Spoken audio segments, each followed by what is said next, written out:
Viewers, আজকের এই ভিডিওতে দেখাবো কিভাবে বাজে লাইভে নতুন একটি অ্যাকাউন্ট খুলবেন। আপনারা যারা নতুন অ্যাকাউন্ট খুলতে চান, অ্যাকাউন্ট খোলার জন্য চলে যাবেন এই ভিডিওর কমেন্ট বক্সে পাওয়া লিঙ্কে একটি ক্লিক করে দিবেন। তারপর আমরা বর্তমান যে পেজটি দেখতে পাচ্ছি, এই পেজটিতে আপনাদের নিয়ে আসবে। সর্বপ্রথম একটি ইউজার নেমের ক্ষেত্রে এখানে সবগুলো অক্ষর ছোট হাতের বসিয়ে দিবেন এবং নামের পরে 3-4টি সংখ্যা যুক্ত করে দিবেন। তারপর কারেন্সি এটা বিডিটি রেখে দিবেন, যারা ইন্ডিয়া থেকে তারা আইএনআর, আমি যেহেতু বাংলাদেশ থেকে তাই বিডিটি রেখে দিচ্ছি। এরপরে ফোন নাম্বার, আপনাদের যে নাম্বারে বিকাশ, নগদ, রকেট এমন একটি অ্যাকাউন্ট খোলা রয়েছে সেই নাম্বারটি আপনারা 0 বাদ দিয়ে 10টি নাম্বার বসিয়ে দিবেন। কেননা যে নাম্বারটি দিয়ে আপনার অ্যাকাউন্টে খুলবেন শুধু ওই নাম্বারে ডিপোজিট করতে পারবেন এবং ওই নাম্বারই শুধু উইথড্র নিতে পারবেন। তারপর নিচে কন্টিনিউ বাটন রয়েছে, এই কন্টিনিউ অপশনটিতে একটু ক্লিক করলে আপনাদের অ্যাকাউন্টটি হয়ে যাবে। ভিউয়ার্স, আমার অ্যাকাউন্টটি হচ্ছে না, আমার ইউজার নেমটি অতীতে কেউ ব্যবহার করেছে, আমার এই নামটি একটু চেঞ্জ করতে হবে। আপনারা সামনে আরো 3-4টি সংখ্যা বাড়িয়ে দিলে আপনাদের ইউজার নেমটি চেঞ্জ হয়ে যাবে। এরপর আমি কন্টিনিউ বাটনটিতে একটি ক্লিক করে দিচ্ছি, আমার অ্যাকাউন্টটি কিন্তু হয়ে গেছে। এখন এখানে একটা নিউ পাসওয়ার্ড আমার ক্রিয়েট করতে হবে।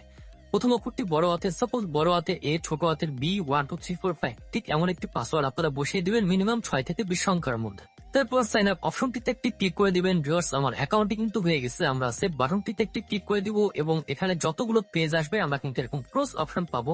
এই ক্রস অপশনগুলোতে ক্লিক করে এই পেজগুলো আমরা স্কিপ করে দিব। এখন আমরা অ্যাকাউন্টটি ভেরিফাইড করার জন্য নিচে ডান পাশে যে প্রোফাইল অপশনটি রয়েছে এই প্রোফাইল অপশনটিতে ক্লিক করে দিব। তারপর এখান থেকে চলে যাব এই পার্সোনাল ইনফোতে। ভিউয়ার্স, এখানে আমাদের সর্বপ্রথম ফোন নাম্বারটি ভেরিফাইড করতে হবে, এজন্য আমরা ফোন নাম্বারের উপরে একটি ক্লিক করে দিব। তারপর নিচে দেখেন এই কন্টিনিউ অপশনটিতে ক্লিক করলে আপনারা যে নাম্বারটি দিয়ে অ্যাকাউন্টটি খুলেছেন ওই নাম্বারে 4 সংখ্যার একটি ভেরিফিকেশন কোড আসবে, মেসেজ অথবা কলের মাধ্যমে 4 সংখ্যার একটি ওটিপি কোড। যদি মেসেজ অথবা কলের মাধ্যমে না আসে, সেই ক্ষেত্রে আপনারা যদি ওই নাম্বারে একটি হোয়াটসঅ্যাপ অ্যাকাউন্ট খুলে যদি ট্রাই করেন, তবে 100% নিশ্চিত আপনাদের হোয়াটসঅ্যাপ অ্যাকাউন্টে 4 সংখ্যার ওটিপি কোডটি চলে আসবে। ভিউয়ার্স, আমার কিন্তু এই নাম্বারে হোয়াটসঅ্যাপ অ্যাকাউন্ট খোলা ছিল, আমার কিন্তু ওটিপি কোডটি চলে এসেছে 9674। এই 4 সংখ্যার ওটিপি কোডটি এই খালি ঘরে বসিয়ে দিয়ে নিচে যে ভেরিফাই অপশনটি রয়েছে এই ভেরিফাই অপশনটিতে ক্লিক করলে আমাদের ফোন নাম্বারটি ভেরিফাইড হয়ে যাবে। এবার আমরা সম্পূর্ণ নামটি অ্যাড করে নিব, এজন্য ফুল নেমের পাশে যে ম্যানেজ অপশনটি রয়েছে এই ম্যানেজ অপশনটিতে একটি ক্লিক করে দিব। তারপর আপনাদের সম্পূর্ণ রিয়েল নামটি এখানে বসে নেবেন। নামটি বসানো হয়ে গেলে নিচে সাবমিট অপশনটিতে একটি ক্লিক করে দিবেন। জাস্ট আমার নামটি কিন্তু সেভ হয়ে গেছে। এখন ইমেল অ্যাড করতে হবে এবং ইমেল ভেরিফাইড করতে হবে, এজন্য আমরা এই নিচে যে ম্যানেজ অপশনটি রয়েছে এখানে একটি ক্লিক করে দিব। তারপর আপনাদের ফোনে যে একটি ইমেলটি রয়েছে ওই ইমেলটি আমরা সম্পূর্ণ এখানে বসিয়ে দিব। তারপর নিচে কন্টিনিউ অপশনটিতে একটি ক্লিক করে দিব।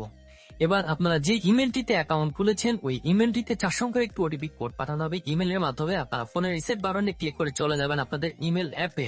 ফর অল ইমেলস অথবা স্প্যাম নামে যে অপশনটি রয়েছে এখানে একটি ক্লিক করে দিবেন। ভিউয়ার্স, আমার স্প্যামে কিন্তু ইমেলটি চলে এসেছে। এখানে যে 4 সংখ্যার যে ওটিপি কোডটি রয়েছে এই কোডটি আমরা এখান থেকে দেখে নিব।